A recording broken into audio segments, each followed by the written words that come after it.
All right, everybody, brand new Sarah Fraser Show podcast. We have a bunch of sister wives tea to get to, and my face is shedding. I know. If you are watching me on YouTube, if you are watching me on TikTok, it's disgusting. People are actually saying on my TikTok right now, like, bitch, use a filter. What is wrong with you? I know. I got a chemical peel. It's called the Perfect Peel. I highly recommend. The results are so awesome, but you guys, it peels for 8 days. And like your skin, I look like I'm a Halloween costume of a snake shedding its skin. And people are saying on my TikTok, can't you like scratch it? You're not supposed to touch it. All you can do is take disinfected scissors and you can cut the flaking skin off. But it is a Mrs. Doubtfire mask where in that scene where Robin Williams puts his face in the cake and then it's melting down and it's supposed to look like a mask. My face is like falling off in this video. It's gross. Anyway, do it. Shout out to Dr. Farouz, who is, by the way, Stassi Schroeder, obviously famous from Vanderpump Rules, now getting her own reality show. Dr. Farouz is her plastic surgeon here in Beverly Hills. The nicest people, by the way. I am all about, I know you all know this, but I am all about good people that are real. I can't do snobby. I can't do pretentious. They're so kind, reasonably priced. If you're in Beverly Hills, come get a treatment from them. Couldn't love them more. You can also mention Sarah or Stassi. You get $100 off your treatment. Don't mention Stassi. Excuse me. Mention Sarah. Well, thank God there's another user on my TikTok that says currently shedding like a snake too. It's so worth it. By the way, all skin types, Black, Asian, mixed race, great for acne, great for skin if you have sunburn damage. That's what I love about a Perfect Peel. Good for everybody. You know what I mean?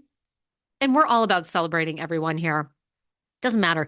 If you have like deep scarring, a peel, so good, baby. Oh my God, you look so much younger. All right, but I know what you're here for, which is a lot of sister wives tea. And there has been a ton over the weekend. First of all, we have 2 sister wives family members who have launched podcasts. And I have listened to one of them. A couple of episodes. I'm going to give you an honest review of the Authentic Society, which is Maddie Brown's new podcast project with her friend Jamie.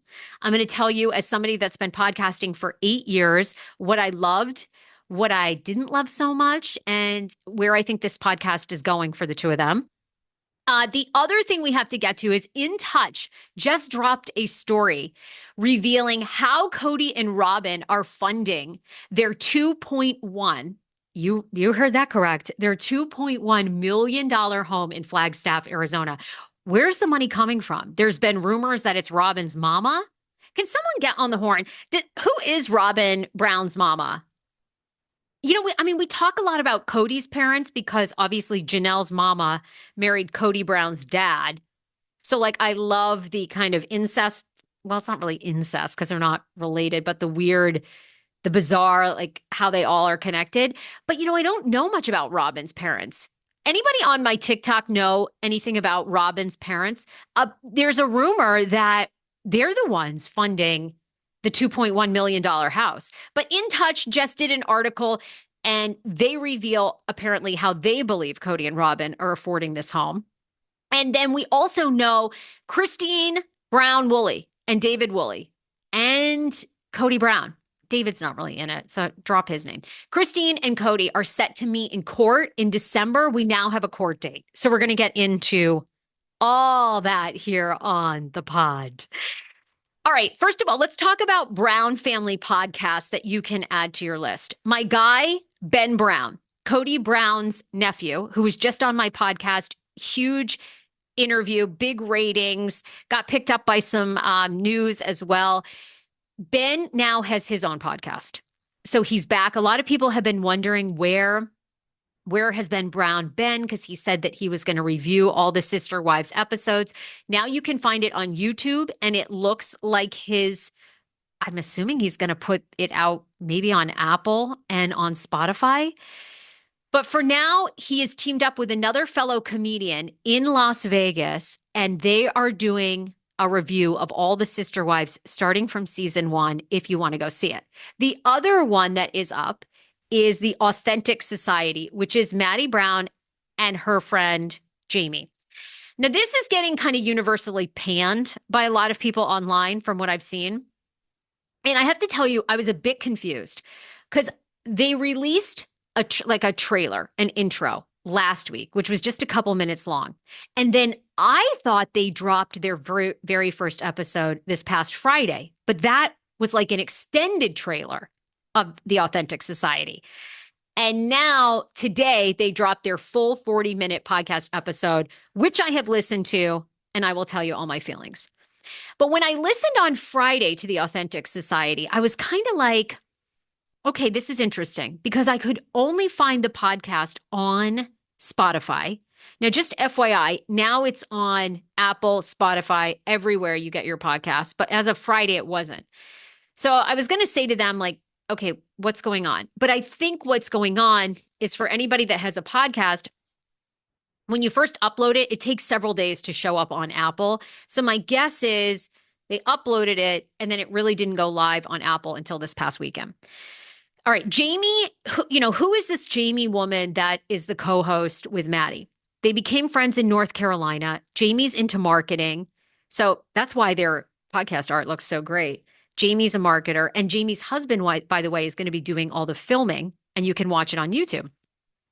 So their trailer episode, I actually found what I liked the best because the trailer episode really explained what they want the podcast to be about.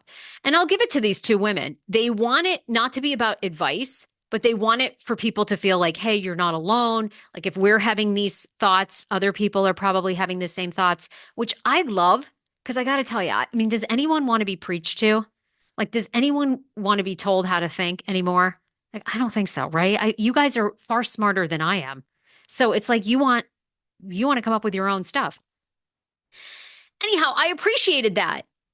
And Maddie says that she wants to launch a podcast. And why she's launching a podcast is because she wants to give her side of the story from her mouth. And Maddie Brown says that essentially what you've seen on TV, this is basically in the trailer, hasn't always been her true opinion or thoughts. And she says that she also wants people to know that she's just a normal mom. This is what Maddie wants. Maddie wants people to know that she's just a real human being.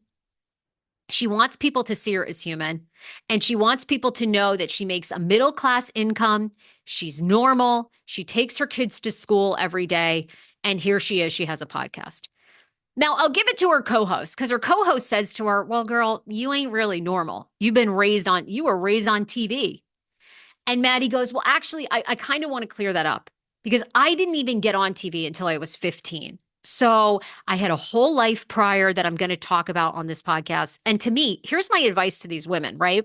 As someone that's made podcasting a full-time gig, that you got to give the people what they want, which they want tea on Sister Wives. They want to know what it was like being raised in that house. They want to know there's no detail too small. No detail too small. And so I like the dynamic of these two because Jamie doesn't have kids. Maddie has 4 kids. They're both late 20s, like 28 years old. And, I think it's going to be hard for Maddie to convince people that she's quote unquote normal. I get what she means, but I mean, I would lean in if I were Maddie to everything that makes me different, which is most people are not raised in a polygamy household. Ever, ever, ever. Most people are not going to have 4 mamas. I got 1 mama. You got 4? 4 mamas. Who got 4 mamas? I mean, that's how you became famous. So I find the more you resist something, the stronger it comes in your life. So I would say to them, lean in. Lean the freak in. Now, they also say that they want to be about women supporting women. I got to be honest with you. I'm about supporting I get what they mean. And I feel like that's a thing where, yeah, it's great. But aren't you guys at the point? Is anybody else at the point? Like, I just want to support other good people. I really don't care if you're male, female, or in between. I just don't. Like, I want to support. But it's their podcast. So they don't give a shit what I think about whether they support women supporting women or not. So they were big on that. They want to support other women. Okay. To me, when you say that, you alienate your male audience. Because my guess is there's a lot of men out there that watch Sister Wives, whether it's husbands, gay guys, trans people. So I don't like the whole we're women supporting women. Support people that are good people that help you. But anyhow, it's not my show. So they said that, okay? There was something else that they wanted to do. I loved that they don't want to give advice. I was really happy about that because nobody wants a fucking another advice show. Like advice died with Wendy Williams. Like Ask Wendy was like the last thing that we wanted. And Wendy was like the best person to give it to us. Okay. So Maddie's going to tell her life perspective. She's going to dish. Jamie is obsessed with pop culture. Love that. Love that they came together over the show a little bit. That's like juicy. And, anyhow, they're going to talk about mom life. They're both Swifties. Hello, I'm a Swiftie. Love that. Love a Swiftie. Nikki Crosby says on my podcast, Girl, red flag. If women supporting women is triggering, unpack the internalized misogyny. I don't. I support women all the time, but there's a lot of good men out there too. I support that.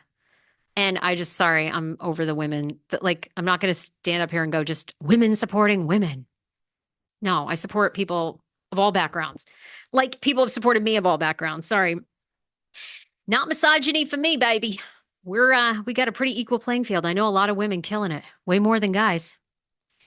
I agree. Incognito says, I agree with supporting good people. Yes, I do too. Melissa Moore says, good. I agree. Support people, not gender. Thank you. I love that. That's my stance. But everybody has their own opinion and start your own podcast. So they're both Swifties and they dropped their first episode today. Now, today, the Authentic Society was out on every platform. Apple, Spotify, iHeartRadio. Okay, they got their ish together. And it was really about whether or not to have kids. Like having kids, biological clock ticking for moms. And can I just tell you, shout out to Maddie Brown. Like I actually agreed with everything Maddie Brown was saying. Maddie's like, we're in this child crisis where people don't want to have kids. And she's like, part of it, I think, is the media. They scare everybody into thinking like childbirth is terrifying. Raising a kid is so difficult. I was like, shout out to you, Maddie. I agree with you. I think a lot of it is like fear induced. I have one kid, cannot wait to have another child, obsessed with being a parent, love it more than anything. And I think that people actually, my pregnancy was so easy. I do think that a lot of times people make pregnancy a lot scarier than it really is. So I enjoyed that part of it. Now, I will say the podcast was 40 minutes long, great time length. I thought that was great. Got a little boring to me in the middle. Maddie talked about just, what it's like having 4 kids. Jamie isn't sure she wants to have kids. So kind of like went on and on. But overall, I was like, this is actually kind of compelling. It could have been 30 minutes for me. I will say I would have trimmed a little bit of time off. The other thing I would say to these women, where are your podcast ads? Like I would start podcast ads from the start, ladies. Part of the reason they're doing it is to make money. What are you waiting for? Anyway, email me. I'll tell you all the tricks to make money podcasting. But I would like to hear them have ads immediately. I'm not sure what they're waiting for. And they, I thought they stuck to it. Their idea, they don't want to preach to people. They don't want to give advice. And Maddie said, having kids also is all about the partner you find. When you have a great partner, it makes it easier that Caleb's home at night, does a lot with the kids. They talked about mom guilt. I thought this was great. Every mom, no matter who you are, even if you're killing it in all aspects or a stay-at-home mom, there's a level of guilt. There's a level of, am I doing this right? And no mom gets it perfect. I thought that was great. I like them. I think that I like Jamie and Maddie because they're a yin and yang. There wasn't any sister wives talk, which that part I wanted a little more of. To me, if I were them, because that's going to drive huge downloads, talk some sister wives and then talk about what's going on in their lives. Just my 2 cents. Faith Fox says, I have 7 kids, wouldn't trade it for the world. Faith, I am jealous. I want 7 kids. I would love 3 or 4 kids. I'm obsessed with kids. They make life so much fun. You get to live vicariously through their lives. You get to resolve your own childhood trauma through them. It's amazing. It's so healing. It's so much fun. I'm obsessed with kids. I think everyone, if you have an inkling, have a child. Have a freaking child. And they did talk about how, fertility, it's getting harder for women. And that's what Jamie says. She's 28, no kids, but she's worried. She's like, I think I'll be able to have one, but you don't know till you get started. Have the kid. I love being a mama. It is the most reward. And now, it's not easy. And it does help a lot. When you have a good partner, I have a good husband who does 50% of the cooking, the cleaning, the helping with my son. That makes a huge difference. But I'll say this too, because obviously I've already pissed people off with, I'm not a big woman supporting woman thing. To me, does anybody else find this interesting too? The women in my life I know that are out there, women supporting women, they always end up screwing over a woman. Has anyone else had that? Just saying. Okay. But the other thing people will be pissed off at is having one child. So I know a lot of women that are on the fence, like, should I have a kid? Should I not? Men are on the fence. 1 kid is manageable. 1 is actually manageable. 2 is 20. How do I know this? Just because my friends that have 2 and 3. But have the 1 kid. You'll never regret it. Jana says, I don't want my kids to live through the childhood trauma to live through my childhood trauma. I agree. But what I'm saying is when you have a kid, what happened to you as a child comes back up. And then you get the opportunity to rewrite that for your child and then the kid after them and the generation after them. Tai says, I just had spontaneous triplets. Stop my uterus. I want one. You guys all know I'm using an egg donor and the egg donor transfer is planned for January. I cannot wait. Cannot wait. So anyhow, look, today on some Reddit discussion boards, the Authentic Society getting trashed. I have not seen any reviews about Fresh King Benjamin. That's Ben Brown's YouTube and podcast. But I actually thought I liked the Authentic Society. I just think I hope they lean into more chat about sister wives. Tell us the real story, Maddie. Don't hold back. She says she wants to. Let's hear it.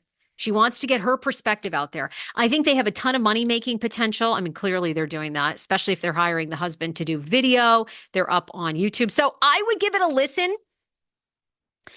Like I said, it got a little, I needed some sister wives in there and it got a little boring about, the population decline and all that. I don't know. Sorry. I don't really care about that. I want to hear more about their personal experiences. The nitty gritty. Don't say the shit. Say it all. All right, let's move on to some other sister wives tea. There's a court date now for Christine Woolley and Kody Brown. They are headed to court. They do not have to be in person, but a court date has been set for December 18th in Utah. Now, if you're just joining the pod and you're thinking to yourself, wait, Christine Woolley is suing Kody Brown? You better believe it. For paternity and child support. Now, the Ashley website, shout out to the Ashley, who I love, she's reporting that the court date is set for December 18th. The 2 of them do not physically have to be in court. It will be virtual, meaning Kody Brown will be doing it from a Zoom. His attorney is from Utah, so his attorney is a woman. She will probably attend in person. And of course, Christine Woolley lives in Utah. The court proceedings, including electronic proceedings, may not be recorded, photographed, or transmitted. So if you were wondering, will TLC be in the courtroom or have access to this? It does not look like that's the case.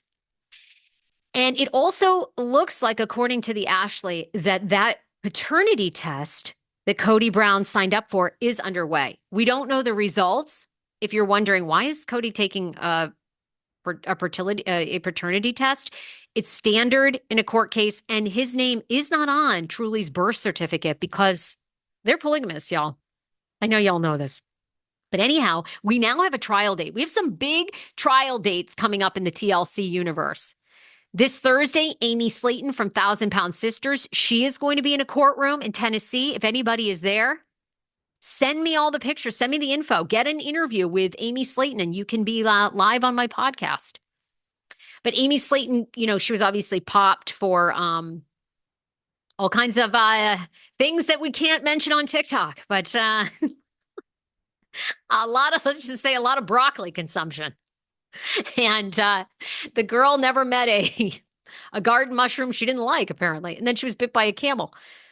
So now we got a court date for Christine and Kody. Let's talk about Truly for a second. Very hot, controversial topic. Truly is the youngest of Christine and Kody's youngest. Obviously, Robyn's kids with Kody are the youngest. But there's been a lot of talk about Truly over the past week. And much like the Authentic Society podcast, I don't want to preach to you. You guys are very smart. You make up your own mind. And I love hearing differing opinions. But in my opinion, I feel like the commentary that has been about Truly, like her behavior, speculating if she's on the spectrum, has been rough to read, I think, this past week. Because, man, this kid is only 14 years old, doesn't really have a say in filming this sister-wife show. She's been filming since she was, she wasn't even out of the vajayjay. Like, this chick was pushed out of the vajayjay live with a camera in her face. Now, I'm not blaming Christine and Kody because I would probably do the same thing. So, but the amount of hatred this child has gotten over the past week because of episode 7, where Truly, if you remember, she was kind of acting out while Christine and David were looking for their wedding venue. To me, I'm like, leave this kid alone. This poor child. When I look at Truly on those scenes, this is my hardest part with the show right now. How Christine and David haven't acknowledged to their family and acknowledged the fact that, like, hey, we know that we're madly in love. We're going to get married. We know it's hard for you guys. And we just want to say that we're going to work through this together. We're going to be a family. And maybe they have in their defense, and TLC just hasn't shown that. But I see Truly as a kid that, oh my God, is like having a really hard time navigating her mom getting remarried and then having to show that on television. So I've been look, nothing offends me anymore, really. So it's very hard to offend me. But it's been interesting, like people speculating about if the girl's on the spectrum, her behavioral issues. Like, can you imagine being 14? Your parents split up. Oh, P.S., they're polygamous, which already people you think that's normal? Half of these kids are homeschooled. And now her mom is remarrying a guy, getting matching tattoos and making out and tonguing him to death. I mean, it's like, I'd have some behavioral issues too.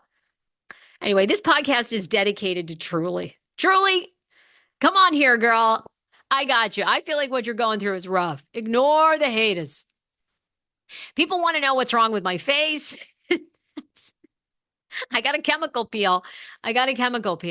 And I'm shedding like a snake.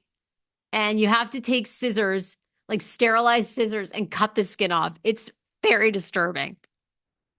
But I highly recommend a chemical peel. I'm a little obsessed. This is my 3rd one. I do them every few years. I know some people do peels 2 times a year. No, I think less is more. Again, do what you want. I'm not preaching to you. This podcast is about you. You've got a large brain. You read, you do your own research, you make your opinions. But in my personal opinion, no.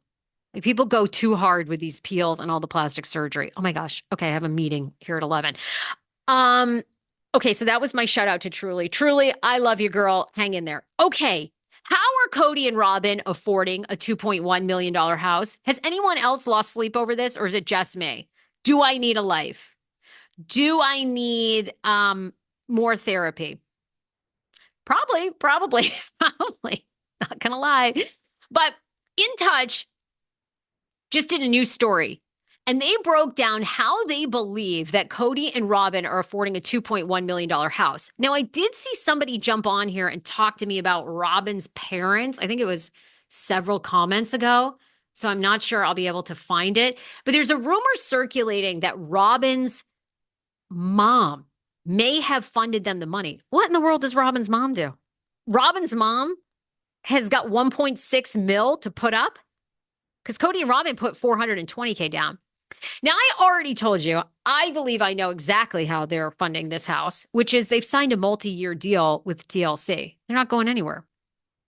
I think we're getting a season. I think this show will probably end around season. I don't think they have an end. Mary Brown tells me that they have an end, that this show will not go forever, but that could be a long time. I think they've signed a multi-year deal. Now, somebody says, I think they sold their artwork. Could be. I don't think they cancel until the show is at least current. All right. Well, guess what? Was anyone else pissed off last night on episode 8? Because is anyone else completely lost in the timeline of Sister Wives? We are now up to 2024.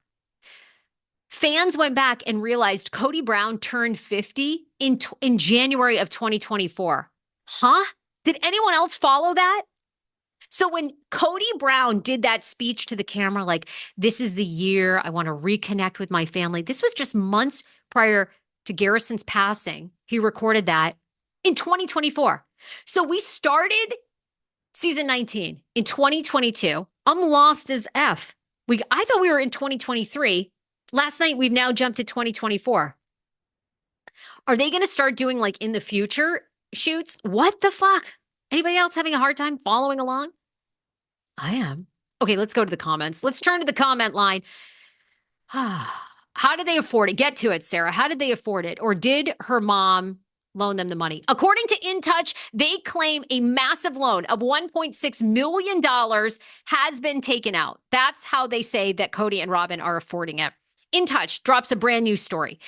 They exclusively confirm that Kody and Robyn took out a $1.68 million home to complete the purchase, according to the warrant deed that has now been obtained by InTouch. InTouch confirmed the couple purchased the new 7-bedroom home on October 24th through their trust, Whitestone Trust.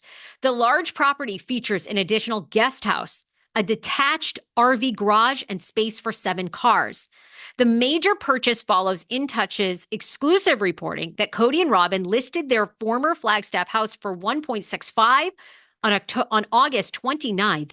However, ultimately removed the property from the market in early October without selling it. Although it's unclear, according to InTouch and Yahoo Entertainment, it remains unclear what motivated the pair to take the home off the market. It happened amid a child support and custody lawsuit filed by Kody's ex, Christine Brown. In the September 16th filing, Christine asked the court to establish paternity of her and Kody's youngest child, Truly, because the patriarch is currently not named on the birth certificate because they're polygamous. In addition, Christine, who shares 6 kids with Kody, requested a domestic relations injunction that stops both parties from harassment, domestic violence, canceling or modifying services, taking the children for non-routine travel without court orders or permission, and demeaning or disparaging the other party. Now, according to some Redditors who broke it down, they claim that Kody and Robyn, this injunction that Christine has filed, Kody and Robyn can actually still sell their home. So was it a private sale? Has it actually sold and it's private sale? We don't know as of now, but they got a loan, you guys. They have taken out a $1.6 million loan. Woo! I don't think that's coming from Robyn's mama. That's all I'm saying. Old lady says, I don't care to watch Kody and Robyn and their children. Weird, those grown kids have real issues. This show needs to be canceled, says Carrie. It's definitely not going to be canceled. It's been renewed for multiple seasons. I'm just confused as to the timeline. And now we're up to 2024 with Kody Brown. He turned 55 in January of 2023. Nikki, wait, go Google. No, I think Kody turned 50 in 2024, like this past January. I believe Kody Brown just turned 50, but somebody Google it because Lord knows I could be wrong. Jiminy Cricket says, I love this messy-ish. Oh my God, so do I. I live for this gossip so much. Like, I am obsessed with this family. And seriously, I kind of want to discover the next polygamy family and give them a podcast. I love it. I just want them to just leave Kody and Robyn out of it. I don't think they're ever going to leave Kody and Robyn out of it. Cody's like the villain. He's the villain now. Okay, somebody says his birthday on Google is wrong. He was born 1968, according to court documents. He was born in 69. He just turned 55. Google is wrong. There's no way, guys. He couldn't have. He just said his 50th birthday. He lied on camera. There's no way. Google, there's no way. He didn't I know TLC is like moving stuff around, but there's no way he did a video that then they aired. Oh, he said 55 last night. He just turned 55. Okay, he's 55. Pretty sure he's 55. He said 55 last night. You guys are sure? God, I gotta get hearing aids. Really? I could have sworn he said his 50th birthday. What in the world? He turned 55, yes. Okay, in 2023. Okay, thank God. All right, good. Well, I was all over the place with this. Yes, I literally just watched it, and they say that Kody turned 55. Okay. You guys are right. Thank God. All right. I thought they were all over the map with this. I thought this was like they were now into 2024. Wild. All right, there you have it. So Kody Brown is 55. I need hearing aids while my face is peeling off. There's that.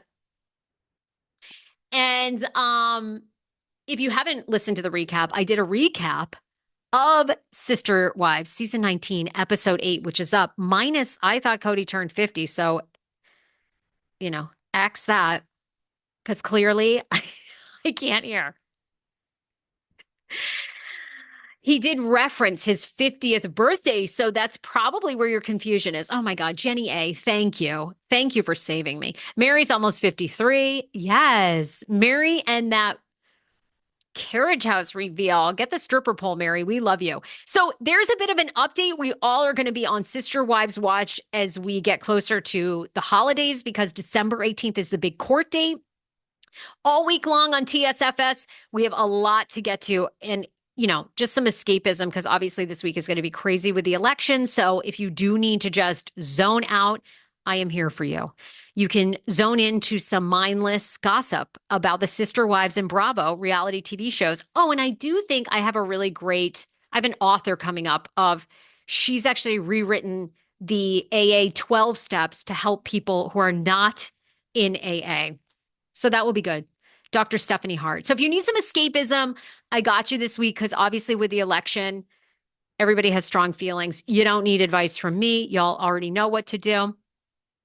So you can tune in all week long. People are on here debating about their ages. So that's good. Kody's 55. 55. Whew. Whew. Alicia Cass says, good. We all need it. We all need some escape this week, right? Can feel overwhelming. Well, tune in. I am literally background music and background talk. You could put me on, go do laundry, come back 5 minutes later. You really haven't missed anything. That's Hey, what's your show about? Well, my show is actually, ironically, you can tune in for 10 minutes. And then if you tune out for 10 minutes and you come back, you haven't missed a thing. Really like that.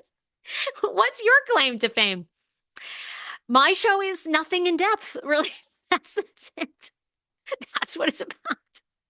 And it's not always accurate either. So perhaps you could step away for 10 minutes because I might have that part wrong. Watching the episode now, he just said 55. Oh, for the love. Princess Jules, thank you so much. So Kody turned 55. I don't know how I didn't hear that. Oh, I truly thought he turned 50. What the F? Okay, good. So he turned 55 and he would have turned 55 in 2023. So we are still in 2023. Is that accurate from everybody from last night? Because I was seeing stuff online where they're like, TLC literally now has us in 2024. And I'm like, that's bananas. We're jumping all over hell. Princess Jewel says yes. Alicia Cass says yes. We are in 2023. Oh, for the love. Thank God. I'm like, how are they coming into 2024? Okay, thank you, Tammy. I'm glad I'm not the only one. The timeline for Sister Wives currently is so confusing. You guys saved me because I was just about ready to do a TikTok about Toady. About Toady. His new name. About Toady turning 50. That makes sense because I also thought to myself, Toady is only 50? How are these people so young? All right, 55. And by the way, 55 is still young.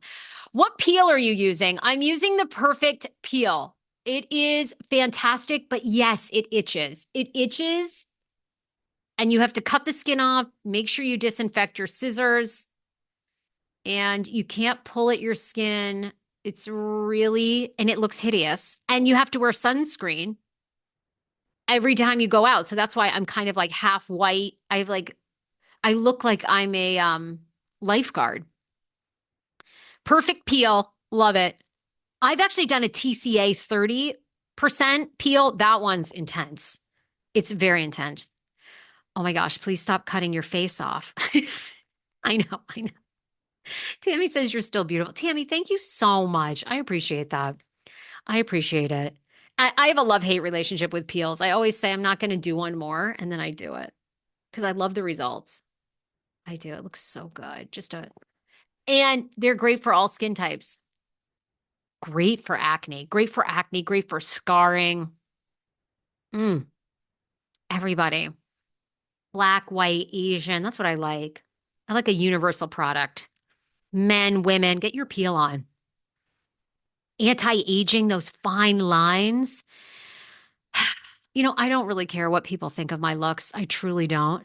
It's one of the glorious things about turning 40. You don't give a rat's tit what people think. And I hear it gets better at 50. But, you like to look fresh, right? So peels are awesome to get rid of fine lines, wrinkles, sun damage. Did you do it yourself? Hell no. No. I went to Dr. Farouz here in Beverly Hills. Go see him. Stassi Schroeder's famous plastic surgeon. I love them. I've gone to a couple different plastic surgeon people here, and they're the first ones that I love. Super nice, welcoming office. I don't like to walk in and feel snooty and hoity-toity. Half the people in Los Angeles are broke. Don't come at me with all kinds of attitude. Does the credit card go through? Okay, bitch. Let's say hi. Okay. I ain't asking for a red carpet. I'm looking for eye contact. Dr. Farouz's office is amazing. They do eye contact. They give you Starburst. They give you free hats. They're sweet. Dr. Farouz is like a doll. His whole team is great. So lovely, inviting. If you're coming to LA, call them up and visit them. Very reasonable. You can do a whole bunch of Botox for $500. Plus, they give you gifts. They give you discounts. Go in and ask for a discount. They'll go through the names. Do you know Stassi? Do you know Sarah Fraser? You click one of them. So, but yeah, I would never do a chemical peel myself. They're so good though. Treat yourself. You want to look fresh. I think that's the thing. You want to look good. You want to look your best. You want to look fresh. Who cares what you look like? I can tell you right now, men do not care what you look like. They want good personality, funny, got your shit together, set boundaries. Men love a boundary. I did a peel once and it was awesome. The results, 60s, baby. The results are so good. It's just getting to the results because this is day 6.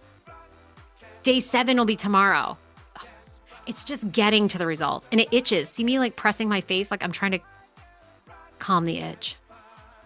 The itch. At least it's on my face and not somewhere else. I don't need to be itchy anywhere else. Okay. Bye, everybody. Love ya, dolls. Love ya.